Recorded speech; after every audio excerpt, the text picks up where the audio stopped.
Hey, welcome back to the Crohn's and Colitis solution. This is module 4, and today we're going to be talking all about vitamin D. Now, if you're already taking vitamin D, don't tune out just yet because we have very important specifics about vitamin D coming up. So stay tuned for that. Now, in the last module, we talked all about niacin. Now, I hope you're taking these seriously because these supplements can make a dramatic impact. If you haven't started niacin just yet, that's okay, because like I've been advising, it's always good to talk with your medical practitioner before introducing supplements anyway. But after we get through this supplement, these are the first two real key supplements. There's a whole lot more to this course, but again, the way the course is designed is to pick off the lowest hanging fruit first, the ones that are very simple to implement, like niacin and now vitamin D, and it can also make a very profound impact potentially on the course of your condition or on the freedom that you can get from your disease. So I hope you take these seriously. I hope you really reach out to your medical provider to really discuss this. And keep in mind, if they aren't open to even discussing niacin and vitamin D now, that's a time to question, are you with the right medical practitioner? Because if they're just going to stick to their standard regimen that might not be fully helping you, and they're not open to alternative ideas that have a lot of research behind them, then you might want to question, is that the right practitioner for you? All right, but without further ado, let's get into vitamin D. Now, most people know about vitamin D as a sunshine vitamin, and they know that it helps absorb calcium into the body, and that helps with bone growth and helps prevent osteoporosis and all of that stuff. But what most people don't know about vitamin D, more people are knowing more now than ever before because of COVID, but vitamin D has a huge, important role in our immune system. It's such an important player in our immune system. And now we have literally thousands of studies that are showing the very important role that vitamin D has, not only on our innate immunity to kill pathogens like viruses, bacteria, that sort of thing, but also to regulate our immune system. And we'll get into that more in just a couple of minutes. But we now know that vitamin D deficiency has been shown to play a pretty big role in virtually every type of autoimmune condition studied. MS, type 1 diabetes, lupus, rheumatoid arthritis, scleroderma, and so on. All of these are autoimmune conditions where one of the key components of the disease is where the body is sort of attacking itself, like it's a foreign invader. And it shouldn't be. It should know not to attack itself. And so there's this missignaling going on, or for that the body is trying to attack its own cells for some reason. And we now know that when you have low vitamin D levels, which if you're not supplementing with it, almost everyone in a developed nation, it could be up to 90% of people have a vitamin D deficiency, unless you have an outdoor job or something like that. So it's very, very common and widespread. So with vitamin D deficiency being linked to all of these autoimmune conditions, we have to ask ourselves, how strong is this link, and what is the real role that vitamin D plays here? So vitamin D is actually not really a vitamin in the sense that our bodies actually make it ourselves. And so it's not typically like the other vitamins. And it's also more like a hormone. Vitamin D has a very similar structure to the steroid hormones like testosterone, estrogen, things like that. And it's derived from cholesterol. And so it's in that whole same family of hormones. And thus it has a very important role, hormonal role in our body in that sense. We also know that vitamin D has a lot of other effects that are kind of side benefits to having higher vitamin D levels. This includes a 40% decrease in respiratory infections when supplementing with vitamin D. This includes regulating mineral absorption and retention, including magnesium. So it doesn't just help absorb calcium, but also other minerals like magnesium. It plays a huge important role in wound healing. Most people, when they think about wound healing, they think about only on the skin. But in Crohn's and ulcerative colitis, those are wounds as well. And we need them to heal and not become non-healing wounds. And vitamin D has been shown to help in certain cases target and get rid of cancer cells. Don't misinterpret that. It's not going to cure cancer, things like that, but it does play a role. Now, vitamin D and Treg cells or Treg cells, what are these? I mentioned Treg cells in niacin in the last module, but I'll recap here real quickly. But a very important role or feature that vitamin D has with autoimmune conditions is that it increases T regulatory cells or Treg cells. Now, with T cells, these are parts of our immune system. So when we think about white blood cells, there's many different types of white blood cells, but one of these types of cells are called T cells. And usually the two that people learn in school are T helper cells and T cytotoxic cells. And in autoimmune conditions like Crohn's and ulcerative colitis, both of these types of T cells can actually become problematic. Both of them can target your own tissue. But then we have a third type. And this third type of T cell are Treg cells or T regulatory cells. And they regulate the other two types of T cells. So they pull the reins back on T cells so that they're not just trying to attack everything indiscriminately. When you have low Treg cells, your risks for autoimmunity always goes up. And if you're able to increase the Treg cells, it induces what's called tolerance in the immune system. So instead of attacking your own cells, it's going to help your body tolerate those cells, meaning not put a little mark on them to go and attack them and cause destruction. So when we have low vitamin D levels, that always leads to low T regulatory cells or Treg cells. And this makes you more prone to undergo self-attack. And Crohn's and UC patients are known for having low vitamin D levels, even more so than just the general population. Crohn's and UC it's much more common for them to be actually vitamin D deficient, or at least on the lower end. If we're able to tame down the self-attack, then that'll help control the damage and inflammation of the colon. So besides Treg cells, vitamin D is also able to inhibit other things in our body, other cytokines, inflammatory cytokines. One of those is very important. It's called interleukin 17A or IL-17A. IL-17A plays a very important role in Crohn's and UC in the fact that when it's upregulated or when you have too much of it, it creates not just more damage and inflammation, but actually perpetuates the damage. So it doesn't allow the damage to stop as soon as it should. And so this promotes general inflammation in Crohn's and UC.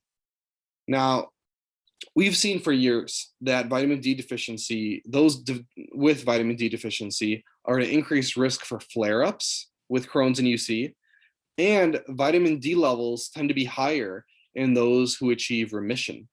So again, more links to how important vitamin D is here. Studies have shown that vitamin D deficient patients had more flare-ups, required more immune suppressing drugs like cortisol or other medications, had worse symptoms overall, had to visit the bathroom more frequently, and etc.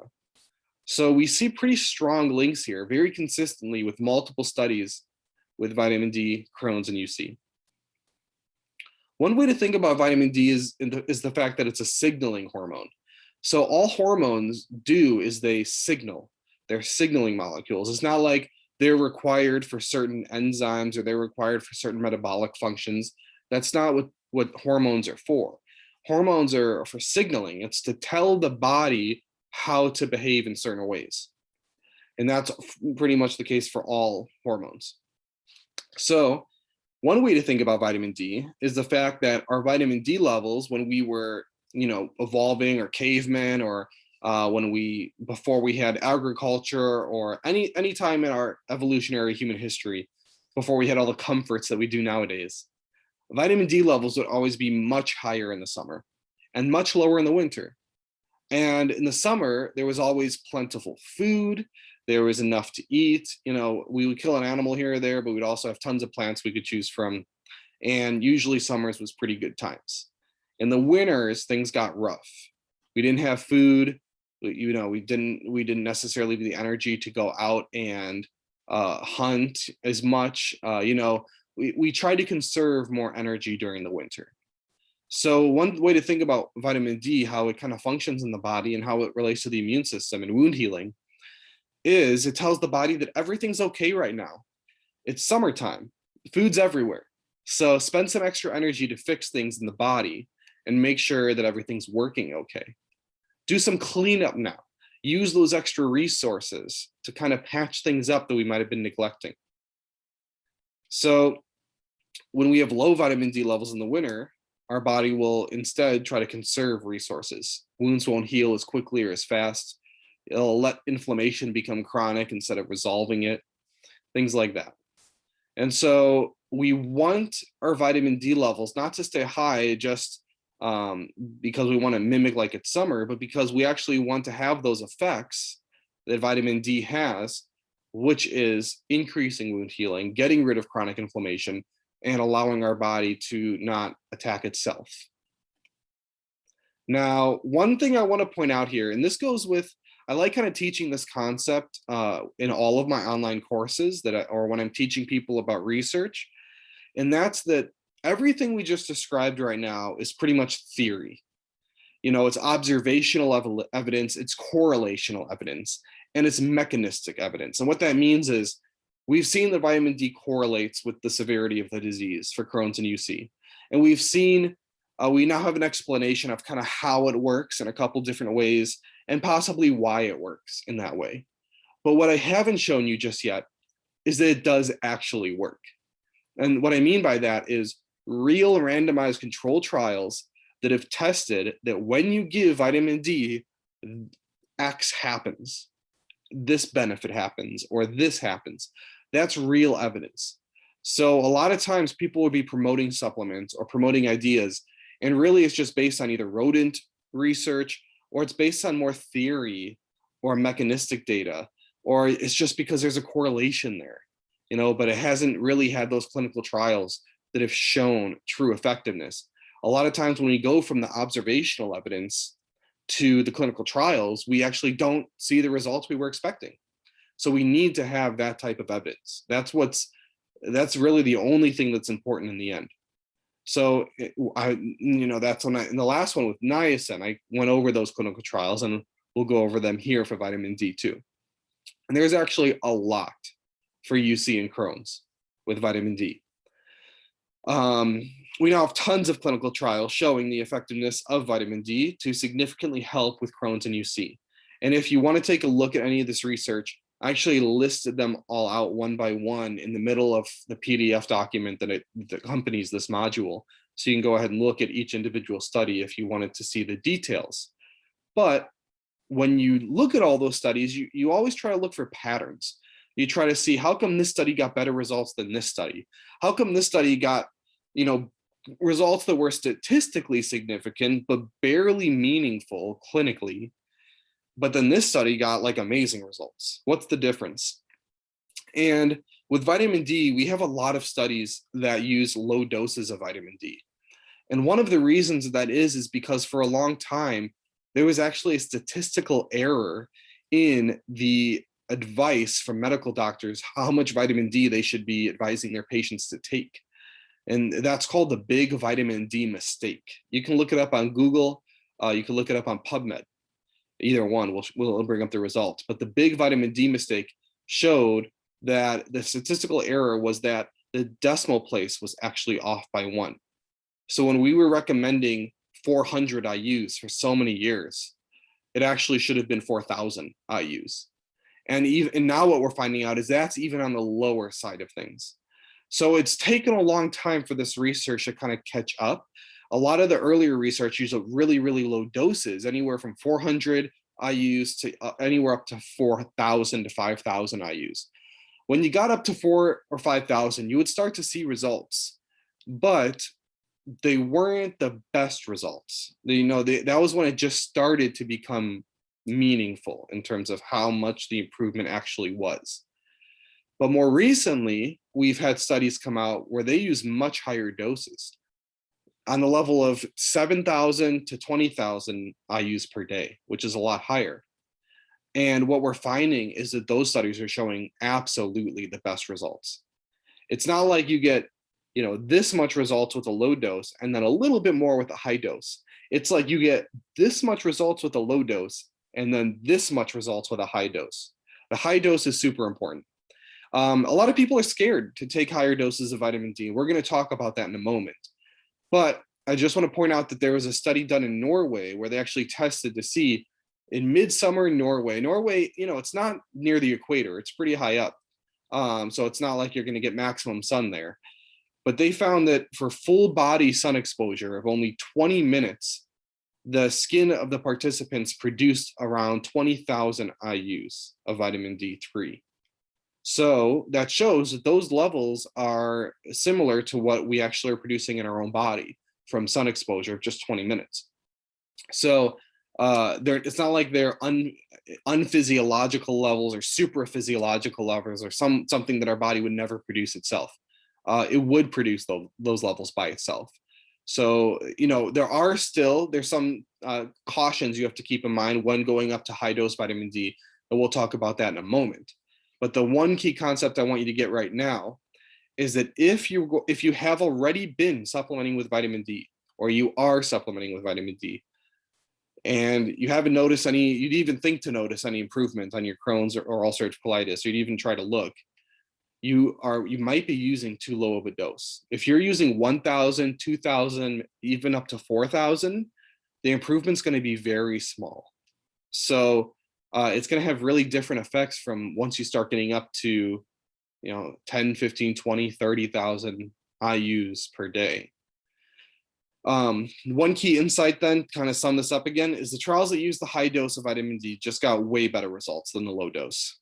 And in more than one of these studies, the high dose was able to completely prevent relapse during the entire study period, whereas the placebo group, a lot of the patients did have relapse. All high dose studies where they used the high dose got good results. There wasn't any of them, not a single study that didn't get good results. And it reduced many kinds of symptoms. The high doses that they used were between usually 10 to 20,000 IUs or more per day. And those are the ones that really got the best results. So now we know vitamin D is effective. It helps regulate your immune system so that you have less self-attack and you're more tolerant to things. We talked about this with niacin too, how it helps to regulate the immune response. And I want you to tie this in together with these two supplements, both niacin and vitamin D. How they primarily work is via the immune system. They do both have beneficial effects on reducing inflammation in general, and they also promote, specifically niacin, also promotes actually resolving the inflammation instead of just letting it sit there chronically.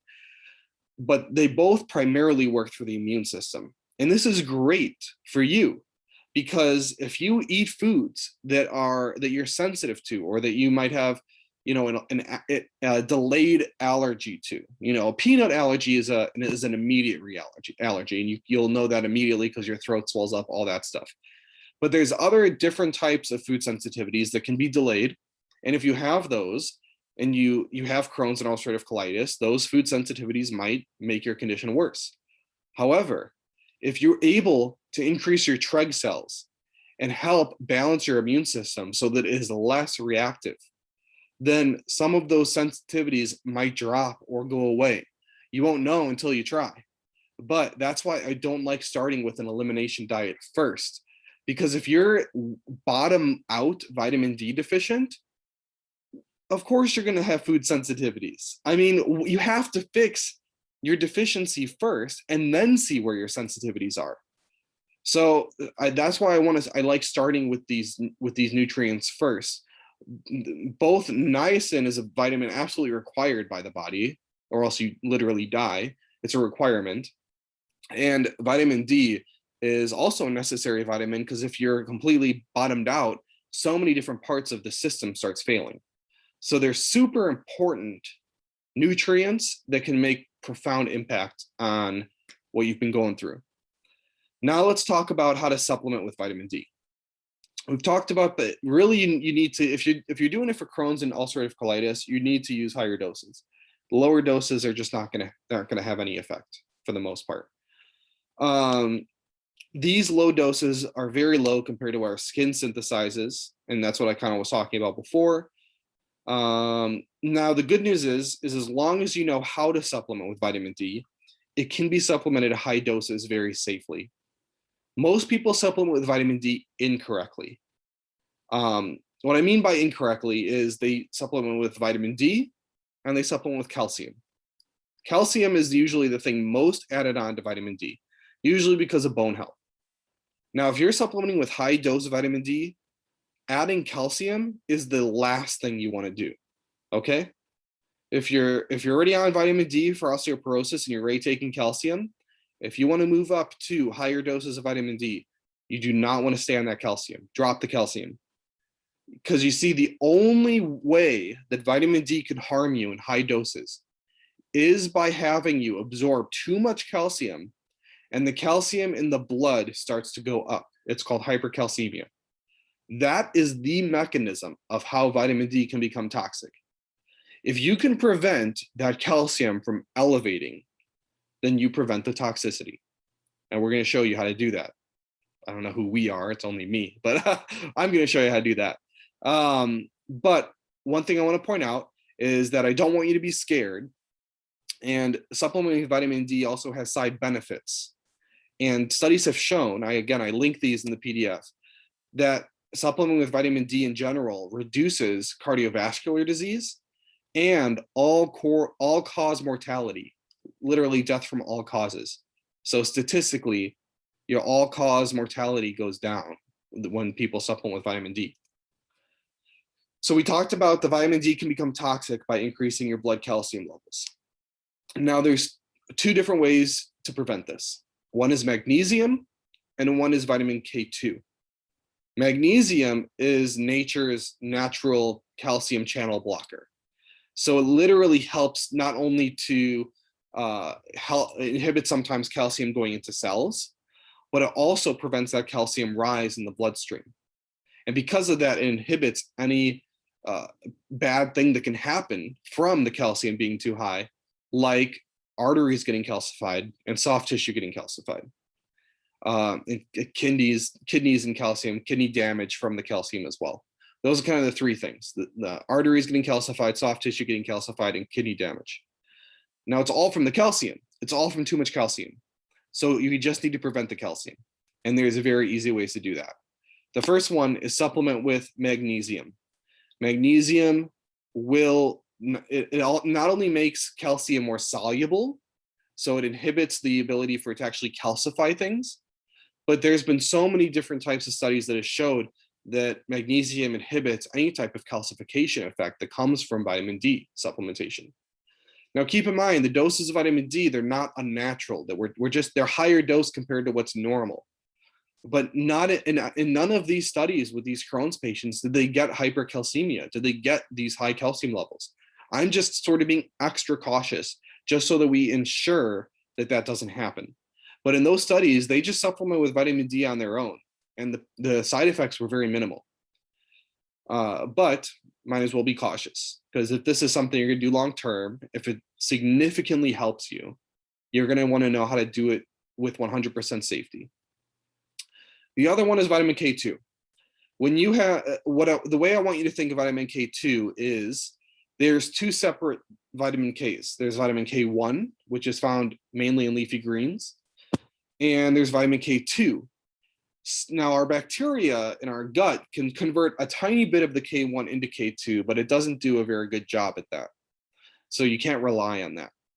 Vitamin K2 is traditionally found in grass-fed foods like grass-fed butter, grass-fed beef, that sort of thing, because the cows eat the grass, the cows get the K1, and the cows have 4 different stomachs with just tons of bacteria. Those guys do a great job at converting K1 to K2. And so then the K2 goes into their meat, into their milk, butter, all that stuff, and then we can get it from drinking those things. There's another form of K2 found in something called natto, or natto. I don't know exactly how you pronounce it, but it's a Japanese food, fermented food, and the bacteria that's in the food create a form of vitamin K2. We'll talk about specifically how to supplement with vitamin K2, but just know that if you're going to be doing the high dose vitamin D, don't even worry about getting vitamin K2 from your foods. It's going to be very difficult anyway. You're better off just supplementing with straight vitamin K2. But what vitamin K2 does is it helps to direct the calcium where to go. So vitamin D will help the body absorb more calcium, but vitamin K2, the vitamin D doesn't discriminate. It just absorbs, and the calcium can go anywhere, including arteries and soft tissue. But vitamin K2 is the director. So when you have enough K2, or you're not deficient in K2, which a lot of people are, then the calcium, what vitamin K2 will do is it'll direct the calcium away from the arteries and soft tissue and towards the bone and teeth where it should go. So the combo of magnesium and vitamin K2 make a very nice combination to supplement with vitamin D to ensure that everything stays fine with the whole calcium system. Now, to supplement safely, you need to take magnesium and K2 with the high dose vitamin D. And to be on the very extra cautious side of things, it's best to check your vitamin D levels and your blood calcium levels 2 to 3 months after starting supplementation. Now, those will be vitamin D levels, and your calcium levels will be on virtually every physical blood test lab drawing that you go to get. Almost all physicians now are checking for vitamin D. So any routine physical always has the blood calcium level there, and it almost always has the vitamin D level there. So it's a good thing to just pop in, ask your doctor to just check your blood levels 2 or 3 months after supplementing. I've never had a patient where if they took magnesium and K2, that the blood calcium levels elevated or went too high. But it's always good to check. So 2 or 3 months, best way to do it. So to wrap this all up, a nice little summary page here. A great protocol for Crohn's and UC could be vitamin D. And I put kind of a wide range here, 5,000 to 30,000 IUs. I think after watching this, that the research points to more of the higher end of that spectrum being more beneficial. But again, it's your body, it's your choice. Vitamin D needs to be taken with a meal. It's fat soluble. So in order for it to get absorbed, you actually have to have a meal with a little bit of fat in it. So the fat it doesn't have to be a ton of fat, just a little bit of fat. So if you cooked in oil or anything like that, or the food has a little bit of fat in it, you're fine. But just make sure you take it with some food or some fat. And then vitamin K2, which is the one that I recommend, is called Super K by Life Extension, because it has 2 different forms of vitamin K2 in it. One's called MK4, one's called MK7. The way that you want to take vitamin K2 is you want to take 1 pill with a meal. You could take it at the same time as vitamin D, just to make things easier. And you want to take 1 pill for each 10,000 IUs of vitamin D that you take. So let's say you're taking 30,000 IUs of vitamin D every day. Then you want to take 3 Super K pills. You could take the Super K pills all at once, and you can take the vitamin D pills all at once. They are fat soluble, so you don't need to split them up. With fat soluble vitamins, they have a very long half-life in your body, so taking them all together is just fine. Just make sure you take it with a meal. Now, magnesium, you want to take anywhere between 400 to 700 milligrams of magnesium per day. And ideally with magnesium, you want to split it up into 2 different servings. Reason number 1 is it absorbs better that way, at 2 smaller amounts than 1 big amount. And reason number 2 is if you take too much magnesium at one time, it can give you loose stools. And then, of course, you won't be absorbing it as much either. So if you have constipation, that's a great thing. But if you already have diarrhea, which a lot of you may have, then you don't want more loose stools. So take a smaller dose twice a day instead of 1 large dose. Magnesium, now the types that you can take for magnesium, any of them are fine except for oxide. So if you get the cheapest magnesium out there, it's magnesium oxide. And a lot of studies show that it has a very low absorption, sometimes as low as 3%. So you don't absorb a whole lot of it. And so you're better off just taking one of the other forms. So those include magnesium citrate, magnesium glycinate, taurate, lysine, threonate, and there might be a couple others. But any of those forms are fine. My personal opinion, if you have Crohn's or ulcerative colitis, the magnesium citrate is more prone to give you loose stools. So if you have constipation, that might be a benefit, but if you don't, then you might want to avoid the citrate as well. The citrate does absorb well usually, but for some people it can give them loose stools. If that's the case, then just take magnesium glycinate, magnesium taurate, any of the other ones. Any of the other ones will be better than magnesium citrate for the loose stools aspect. So again, a way to take this would be, let's say, 300 milligrams of magnesium twice a day would be great, of magnesium glycinate taurate. Now, keep in mind with the magnesium pills, a lot of the times, if you look on the bottle, it'll say something like 300 milligrams per serving. But a lot of times the per serving is 2 pills. So you'd have to take 2 pills in the morning of magnesium and 2 pills in the evening of magnesium in order to get 600 milligrams. But just look at your bottle, whatever you get. Make sure you look at the serving size, 1 pill or 2 pills, and how much is in each pill, so you know exactly what you're taking. But otherwise, that's about all you have to do for vitamin D. High dose vitamin D, vitamin K2, and magnesium. Now, keep in mind, these doses of vitamin D are likely higher than what your medical provider is used to advising. No medical provider right now would usually advise 30,000 IUs of vitamin D per day. It's just a lot higher than what they're used to. So if you want to experiment with this, make sure you work with your medical provider when you begin supplements. I just want to remind you again, for your own sake and legally, this is not medical advice, but this is very important information based on research. And so you have to figure out what you want to do with it. You have to figure out, am I just gonna, do the conventional medicine, just go that same route, keep getting the results I've been getting? Or am I gonna work with my medical practitioner to maybe try and experiment with some things? There are studies pointing to really big effects here. And so that's a decision you need to think about. It's my suggestion that you find a medical provider who will listen to you and is open for evidence.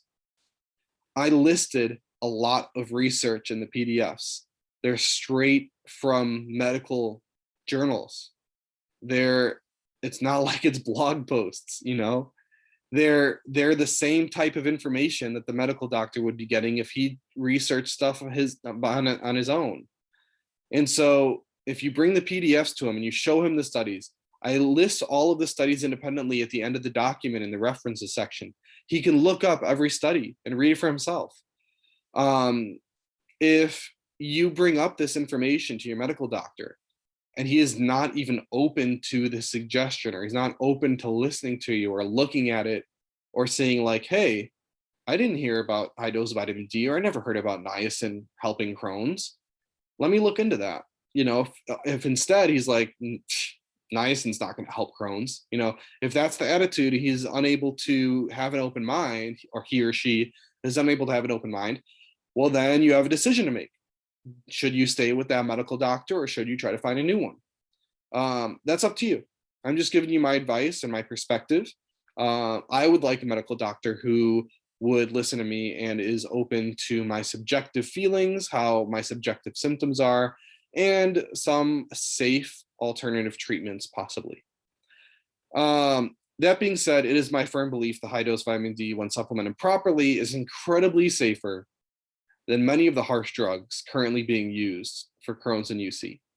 And I firmly believe that's the truth. No question. So now you are armed with the knowledge of a couple huge natural safe options that might be able to dramatically help. What if a higher quality of life was just around the corner? Are you just going to sit on this information, or are you going to act on it and help yourself get better? It's your choice. I know that there's going to be some of you guys that go through these modules and you're never going to try it. And I'm trying to give you my best encouragement that I can. But if you're willing and open to just trying, I'm making it as easy and as safe as possible here. No huge diet changes, no huge anything. I get that I've now given you 5 supplements, right? So we have niacin, TMG to go with the niacin, vitamin D, K2, and magnesium. So that's 5. And I get that. And that's a lot of pills for people that just start taking, right? And we have more of the course still, and the course isn't over. It's just a beginning. But I'm picking off the lowest hanging fruit first. I put it in an order for a reason. Niacin and vitamin D are the first 2 for a reason. So before we go on to more complicated strategies and more complicated diet ways and stuff like that, I don't want you to be hooked on an elimination diet, or I don't want you to be hooked on an autoimmune diet that you have to follow and you can't go out to eat and all this stuff. Give yourself the gift of freedom. I get that it's 5 supplements, but once you get in the habit of it, it's going to be super easy to take. It's just a handful of pills. And just keep in mind that these pills are different. It's not like I'm giving you 5 different drugs, right? 5 different medications that have side effects with each other and that have side effects on their own and can lead to really, sometimes bad things long term. These are incredibly safe, and there's something that your body is already used to getting. It's something, all of them are things your body needs. If you're deficient in niacin, if you're deficient in TMG, if you're deficient in vitamin D, K2, magnesium, bad things happen in all of those. So they're things your body needs, and it's just that they happen to have some special benefits for Crohn's and ulcerative colitis. So before you move on further in this course, really consider the information I've already presented to you. There's a lot more, in case that you're one of the people that are super resistant to the treatments. There's more. We're going to make sure that you get everything you need. But my encouragement is to give these a try. I hope that this served you, and I look forward to seeing you in the next module. Take care.